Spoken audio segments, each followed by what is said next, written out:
century ago, pioneers from the old world and the new ventured over unexplored trails and uncharted seas to begin life again in a new land. Yesteryear, months of weary, uncertain travel. Today, man reaches new horizons in hours and minutes.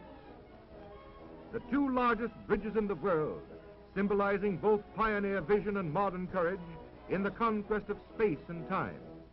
Between these two great bridges, in historic San Francisco Bay, is an inspiring tribute to the achievements of our time. Here is a dream come true, the Golden Gate International Exposition on man-made Treasure Island. The eye is first thrilled by the colossal elephant towers at the entrance portals of a walled city of massive buildings, exotic, inspiring.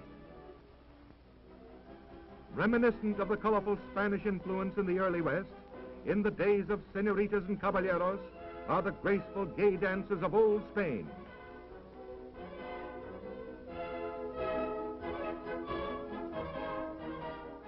Just beyond, at the court of the Seven Seas, is the giant statue of Pacifica, boldly expressing the theme of the Golden Gate World's Fair.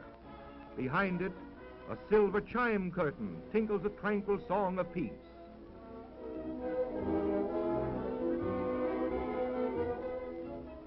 Pacifica is a massive sculptured figure 80 feet high. Overlooking the court it dominates, the exposition's vast garden acres. Sparkling bright fountains are everywhere, living silver strands, reflecting the flowers and the brilliant colors of great walls under the sunlit California skies. Looming over the court below rises the graceful Tower of the Sun, set among pools and gardens carpeted with the bright flowers. This is the theme center.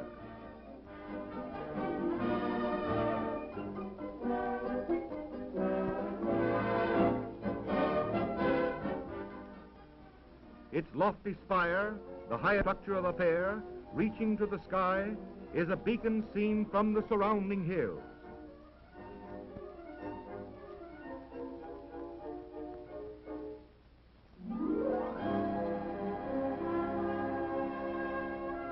Its shimmering reflections bring beauty from the sky.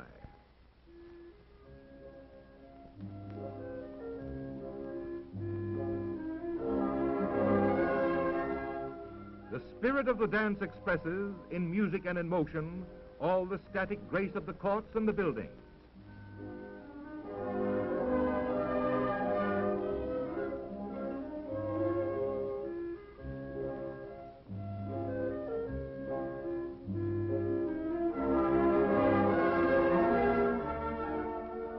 At the Court of Flowers, the rainbow fountain blends sparkling waters with multicolored blooms.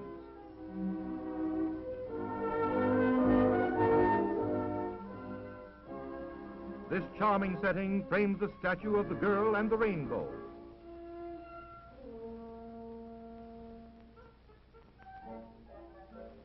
The Arch of Triumph looms up nearby.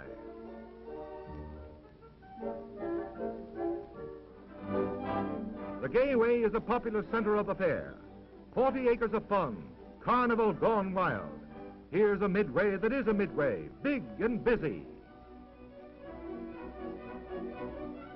Every kind of entertainment, old and new. Streets of the world with foreign villages grouped around the central plaza. Colorful pavilions, theaters, shops and restaurants. Daring sideshows. And the milling thousands laugh and play. The cavalcade of the Golden West, on an open stage 300 feet long, is the major amusing spectacle of the fair.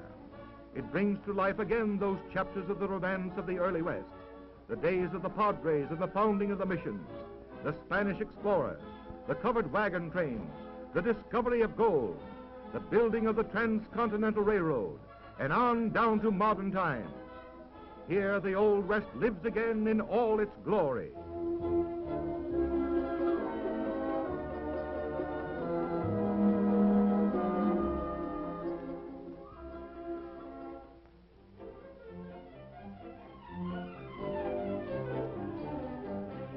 national dances old and new, colorful costumes, gay music, laughing girls and their gallant partners in the folk dances of other lands.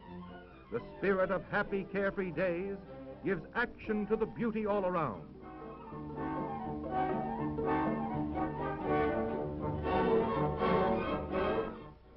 A replica of an old mission brings to this fairyland a reminder of the influence of the cross in the early progress of the West.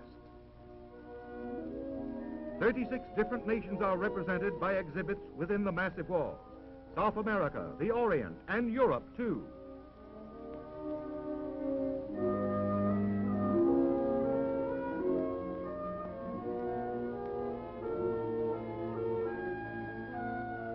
The Far East makes a friendly visit.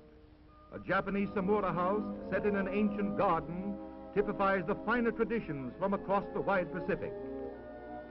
Here is told the story of Japan, contrasting the old with the new. And friends from down yonder greet us at the Australian building with rare exhibits from the Antipodes. Far off Indochina proudly shows art of centuries ago to the people of today. The wide Pacific promenade leads to the impressive Chinese village. A unique exhibit created by old friends, it mirrors all the majesty and romance of Cathay, old and new. An authentic reproduction of a Chinese walled city.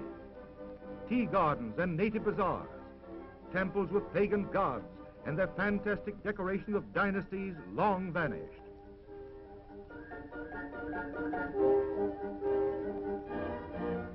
Fun in the ancient Oriental manner, Punch and Judy ages old.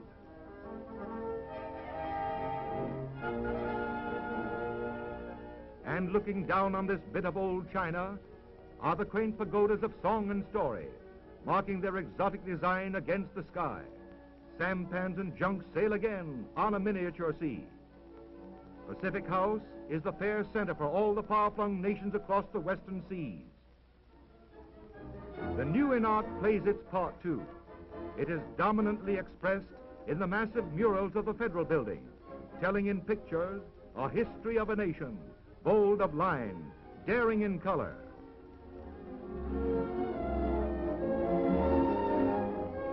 Industry, too, is well represented with a vast array of instructive exhibits. Everywhere, music quickens the heartbeat. Dances of old Mexico respond to the soft strumming of guitar.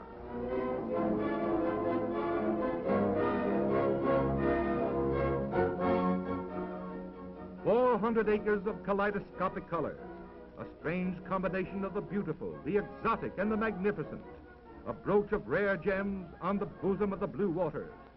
When will man's genius ever again create so lovely a thing? The day here is glorious, but as the sun drops in the sparkling Pacific and the purple dusk creeps from the east, the enchantment of the night to new glamour.